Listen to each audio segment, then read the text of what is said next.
Hi friends, welcome back to our YouTube video. तो इस video में हम लोग डिस्कस करेंगे अबाउट ऑप्शंस ट्रेडिंग, जो आजकल बहुत ज्यादा ट्रेंडिंग है और बहुत पॉपुलर है। आप जिसको देखोगे वो ऑप्शंस ट्रेडिंग कर रहा है। बहुत सारे लोग ऐसे हैं जिनको ये भी नहीं पता कि निफ्टी बैंक निफ्टी क्या होता है। उनको सिर्फ ये पता है कि कॉल या पुट कुछ होती है। उनको इस चीज की बिल्कुल भी नॉलेज नहीं है कि इन the money, eight the money, out of the money puts, call options होते हैं। उनको सिर्फ इतना पता है कि सिर्फ कॉल या पुट कुछ होती है और इसको ट्रेड करके आप पैसा बना सकते हो।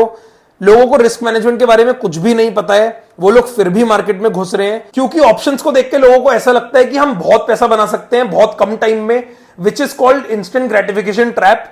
लोगों को कुछ भी नहीं पता इसके बारे में। तो हम लोगों ने इस वीडियो में यह ट्राई किया है कि हम आपको ऑप्शन ट्रेडिंग के बेसिक समझाएं कि कहां पे आपको ऑप्शन बाइंग करनी चाहिए, कहां पे ऑप्शन सेलिंग करनी चाहिए।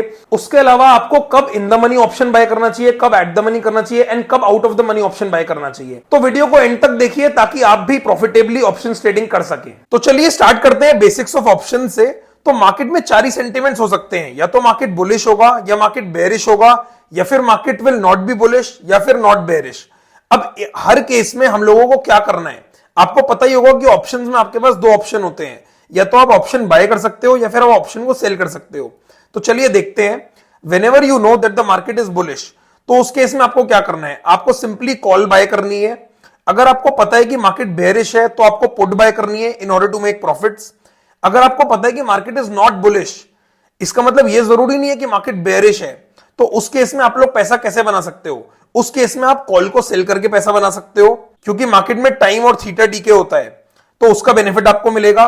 उसके अलावा अगर आपको पता है कि मार्केट इज नॉट बेरिश, इसका मतलब यह जरूरी नहीं है कि मार्केट बुलिश है, मार्केट ऊपर ही जाएगा, but there is a possibility कि मार्केट ने एक बॉटम बना दिया है बट उसके बाद वो कंसोलिडेट कर रहा है, तो उस कंसोलिडेशन का बेनिफिट आप उठा सकते हो। तो these are the basics of options.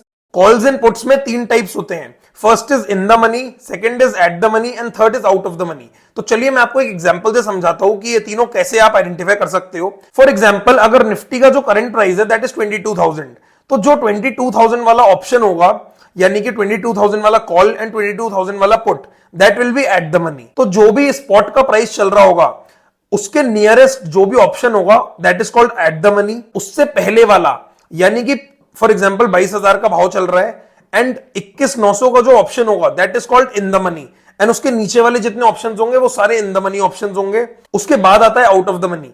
तो out of the money basically क्या होता है कि अगर फॉर एग्जांपल मार्केट का भाव चल रहा है 22,000, आप 22,100 का ऑप्शन देखते हो, तो जो 22,100 का ऑप्शन होगा that is called out of the money. तो इस वीडियो में हम लोग बात करेंगे सिर्फ ऑप्शन बाइंग के बारे में। तो मैं आपको बताता हूं कि आपको ये कैसे पता चलेगा कि आपको कब इन द मनी बाय करना है, कब एट द मनी का ऑप्शन बाय करना है और कब आउट ऑफ द मनी का ऑप्शन बाय करना है। तो आप क्लियरली देख सकते हो यह है ऑप्शन बाइंग टेबल। तो इसमें हम आपको क्लियरली बताएंगे कि आपको कब इन द मनी बाय करना है, कब एट द मनी बाय करना है, कब out of the money by करना है। अगर आप कोई भी ट्रेड महीने के पहले 10 दिन में ले रहे हैं तो आप out of the money option buy कर सकते हैं। अगर आप 10th to 20th के बीच में कोई भी ट्रेड ले रहे हैं तो आप एट द मनी बाय कर सकते हैं। अगर आप 20 के बाद कोई भी ऑप्शन बाय कर रहे हैं, यानी कि बिल्कुल एक्सपायरी के पास, तो आपको इन द मनी बाय करना है। उसका बेनिफिट यह है कि जैसे जैसे आप एक्सपायरी के पास जाओगे, जो प्रीमियम डीके होने की स्पीड होती है वो बढ़ने लग जाती है। इसलिए आप टुवर्ड्स द एक्सपायरी जितना पास अपने ऑप्शन के जा सकते हो उतना बेटर है आपके लिए, उतने प्रीमियम डीके के चांसेस कम है। इसलिए आपको 20 तारीख के बाद तो सिर्फ इन द मनी पे काम करना चाहिए। अगर आप पहले 10 दिन में काम कर रहे हो तो आपके पास बहुत टाइम है एक्सपायरी के लिए, तो आप आराम से आउट ऑफ द मनी को ले सकते हो। उसमें आपके पैसा बनने के चांसेस ज्यादा रहेंगे, उसमें आप एक्सपोनेंशियल पैसा भी बना सकते हैं, प्रोवाइडेड आप सही स्ट्रेटेजी यूज कर रहे हैं एंड आपने अपना रिस्क मैनेजमेंट इन प्लेस रखा है, क्योंकि आपका सेटअप बहुत इंपॉर्टेंट है एंड उतना ही इंपॉर्टेंट है आपका रिस्क मैनेजमेंट। ये तो आपको पता ही होगा, दीज आर प्री रिक्विजिट्स। तो ये है बेसिक ऑप्शन बाइंग के, आपको कब इन द मनी बाय करना है, कब out of the money by करना है एंड कब एट द मनी बाय करना है। उसके अलावा ऑप्शन बाइंग में जो सबसे इंपॉर्टेंट पार्ट होता है दैट इज मोमेंटम। तो आपको यह पता होना चाहिए कि हम जो भी ट्रेड ले रहे हैं that is towards the trend. ऐसा नहीं होना चाहिए कि मार्केट नीचे गिर रहा है एंड आप कॉल बाय कर रहे हैं, because that will be a Contra trend. Usually options में आपको कॉन्ट्रा ट्रेड नहीं लेने चाहिए, आपको सिर्फ towards the direction of the trend वाले ट्रेड्स लेने चाहिए, क्योंकि उससे आपकी प्रोबेबिलिटी बढ़ती है। एंड जब मार्केट एक डायरेक्शन में होगा एंड आप ट्रेंड फॉलो कर रहे होंगे तो मार्केट अपने ट्रेंड के डायरेक्शन में तेजी से जाएगा rather than going on the opposite side. तो इसलिए आपके ऑप्शन बाइंग में पैसा बनने के चांसेस ज्यादा रहते हैं। इसलिए हमेशा याद रखिए कि ऑप्शन बाइंग में you should trade with the trend, not against it. तो फ्रेंड्स, इस वीडियो के लिए इतना ही। अगर आपको इस वीडियो से कुछ समझ में आया तो प्लीज कमेंट्स में बताइए। आप लोग क्या गलती करते थे जो आपने इस वीडियो से सीखी, वो भी हमें कमेंट्स में बताइए. Share it with your friends. Also subscribe to the channel if you haven't. Thank you so much.